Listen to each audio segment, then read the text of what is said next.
Hi friends, இன்றைக்கி எங்கள் வீட்டில் என்ன சாப்பாடுன்னு பார்க்கலாம். பையனுக்கு ஜுரம் இருக்கிறதுனால நான் சப்பாத்தியெல்லாம் செய்யலை, மற்றதெல்லாம் செஞ்சுட்டேன்.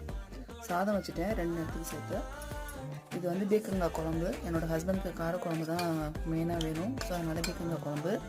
சப்பாத்தி வெளியிலேருந்து வாங்கிக்கோங்கன்னு சொன்னேன், வாங்கிட்டு வந்தால் ஓகே, இல்லைன்னா சாதம் தான். இது வந்து பருப்பு ரசம். பருப்பு எல்லாமே வந்து தக்காளிலாம் போட்டு வேக வச்சது. நான் வந்து பிளெண்டரில் பிளெண்ட் பண்ணிட்டேன் ஃபுல்லாகவே. ஏன்னா பையனுக்கு ஜுரம் இருக்கிறதுனால அதிகமாக சாப்பிட மாட்டேங்கிறான். ஸோ அது பருப்பு எதுவுமே வந்து பல்லில் தட்டுப்படாத மாதிரி நல்லா ஃபைனாக பிளெண்ட் பண்ணிவிட்டு தாளிச்சிட்டேன். கருவேப்பிலை கொத்தமல்லி அவைலபிளாக இல்லை வீட்டில், ஸோ அதனால் எதுவும் போடலை. பூண்டும் வரமிளகாய் போட்டு தாளிச்சிருக்கேன்.